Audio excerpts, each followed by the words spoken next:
En la fecha límite, 8 de los 11 ministros y ministras de la Suprema Corte enviaron cartas de renuncia al Senado de la República.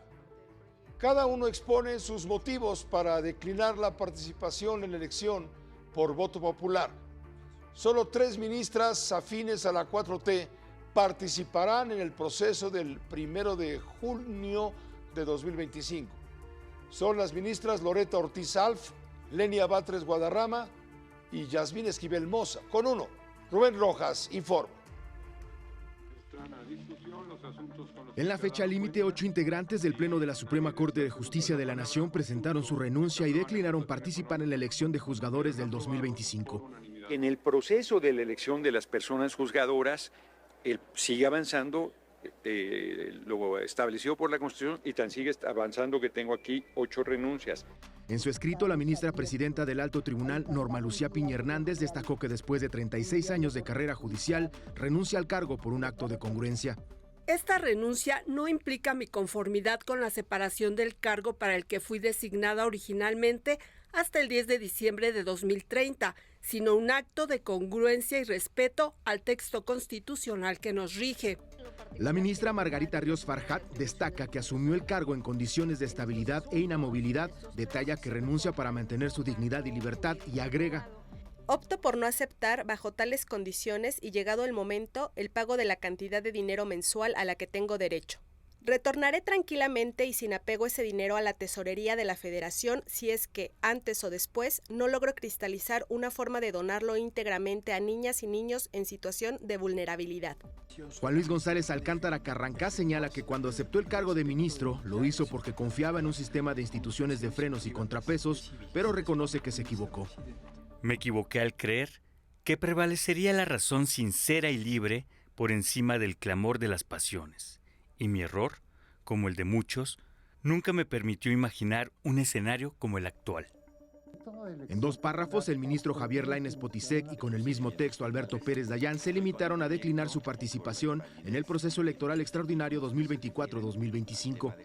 Presento mi renuncia anticipada al periodo constitucional para el que originalmente fui designado como ministro de la Suprema Corte de Justicia de la Nación. Presento mi renuncia al periodo constitucional para el que originalmente fui designado como ministro de la Suprema Corte de Justicia de la Nación. Por su parte, el ministro Jorge Mario Pardo Rebolledo destaca su carrera judicial de más de 40 años de ejercicio con un expediente limpio. Rechazo enérgicamente las injurias, insultos e infundios de los que he sido objeto como integrante de la Suprema Corte de Justicia de la Nación.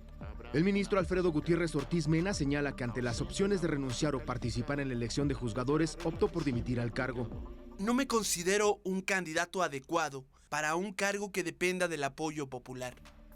La renuncia de Luis María Aguilar Morales no se ha hecho pública, sin embargo, a través de un comunicado, la Corte confirmó la dimisión. Su encargo concluye el 30 de noviembre próximo. Las renuncias de los otros 7 ministros serán efectivas con fecha de 31 de agosto de 2025. Con uno, Rubén Rojas. Estoy de acuerdo en esta. En la contramañanera judicial, la magistrada Adriana Ortega Ortiz dijo que la decisión de los 8 ministros y ministras de la Corte de renunciar no está sujeta a la aprobación del Senado, sino regulada en la reforma judicial, que no exige causa grave para dejar el cargo. La magistrada Ortega Ruiz informó también que al momento de los 1.699 impartidores de justicia del Poder Judicial, es decir, la mitad, declinó participar en el proceso de elección. Esta renuncia no está sujeta a aprobación del Senado. La renuncia con base en este artículo aclaratorio que les indica a los ministros cómo, cuándo y dónde deben renunciar. No establece ninguna condición para que el Senado apruebe esta renuncia. Tan es así que el propio Senado está haciendo como sugerencias de modificar este transitorio. En toda esta atmósfera, en todo este clima, la presidenta de la República, la doctora Sheinbaum, criticó el proyecto del ministro Juan Luis González Alcántara Carrancá, quien propuso la invalidez parcial de la reforma judicial. 8 integrantes del Pleno de la Corte no tienen facultades para modificar la Constitución. También dijo que las y los ministros están en su derecho a renunciar. La Corte puede decir, se realizaron mal estos procedimientos. Eso sí, podría. O sea, el procedimiento con el cual se cambió, pero eso no dice la propuesta del ministro Alcántara. Lo que dice es, les hago una nueva propuesta de constitución, de reforma al Poder Judicial.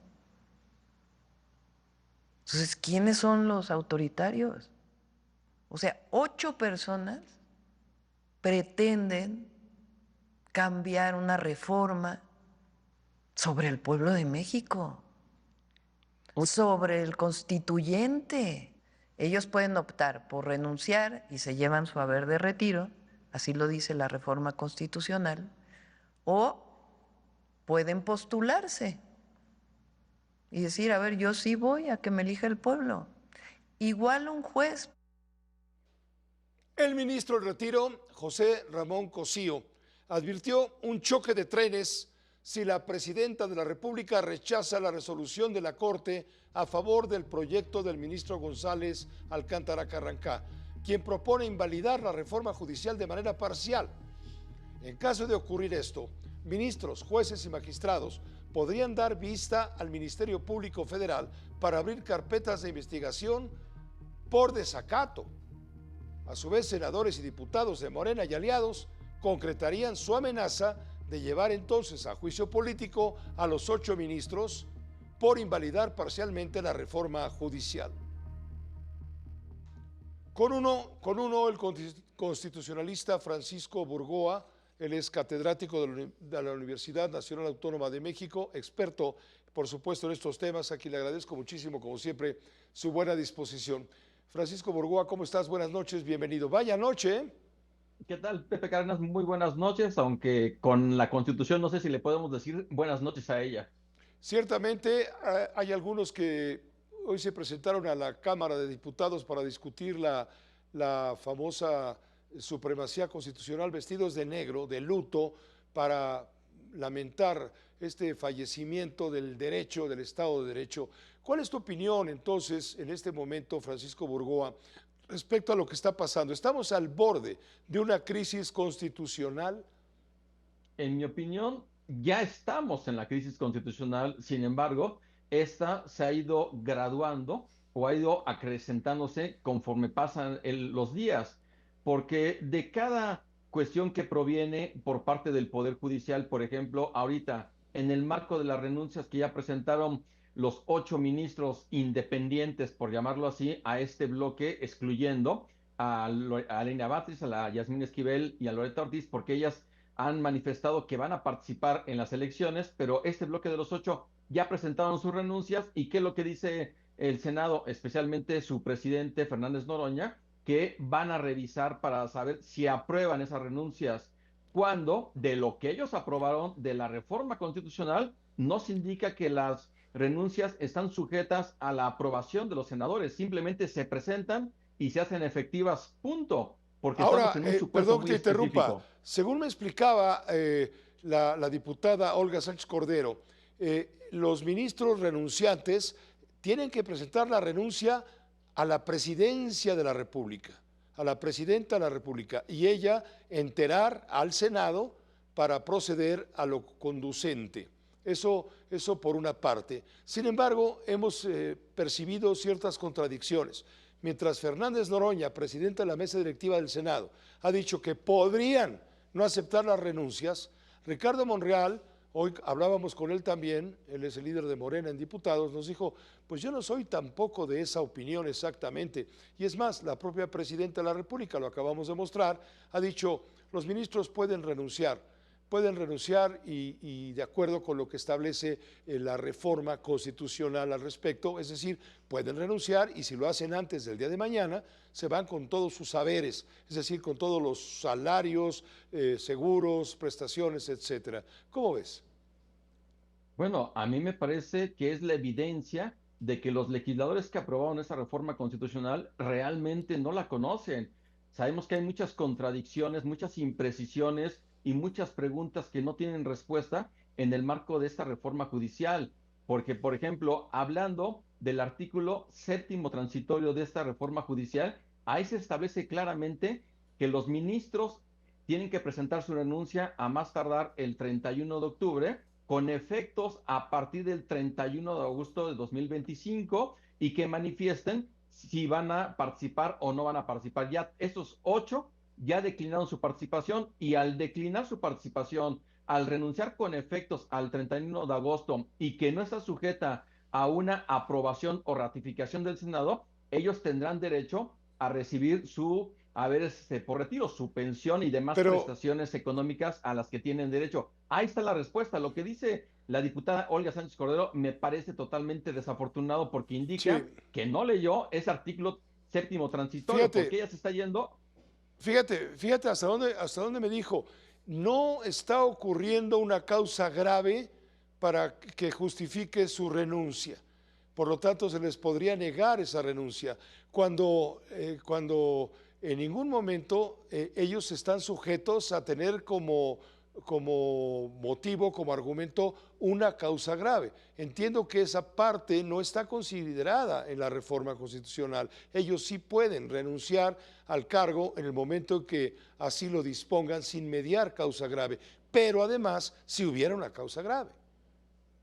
Es que si los ministros presentan su renuncia con el contenido de la Constitución, ahí sí se tiene que presentar directamente ante la presidenta de México, para que ella a su vez la envíe a la Cámara de Senadores y que se justifique la causa grave. Pero no estamos en ese supuesto que establece el artículo 98 de la Constitución, que habla de las renuncias por causa grave. Aquí estamos hablando que los ministros están presentando su renuncia en cumplimiento, porque así los orillaron esta reforma judicial, e insisto, en el artículo 7º transitorio, que se lea, y ahí está la respuesta de que los ministros, bajo protesta y no están aceptando la conformidad con esta reforma judicial, están presentando sus renuncias con efectos al 31 de agosto. Esa es la respuesta. Sí, Francisco Burgoa, pero también está argumentando el oficialismo que ellos actúan de esta manera en una especie de contubernio, de complot, para irse. Ellos no van a aceptar ser sujetos a votación eventualmente, irse con las bolsas bien llenas de dinero. Es lo que dijo ayer la presidenta, no me digas. Me parece muy desafortunado que utilicen esta expresión, porque eso es lo que dice también este artículo 7º transitorio que ellos aprobaron, Pepe, el Congreso, más los congresos locales. Es reforma constitucional, y está ahí en donde se indica que si los ministros desean tener su haber por retiro, que me parece indignante que se les condicione el ejercicio de sus derechos adquiridos, de que tengan que renunciar, y ya que lo hacen porque así los orillaron, estén diciendo este tipo de denostaciones que me parecen de verdad graves, preocupantes, con una narrativa de seguir linchando a los ministros y ministras de la Corte que han presentado su renuncia, lo cual me parece totalmente indigno. Los están poniendo en la humillación. Exacto, a eso iba. Es también una humillación.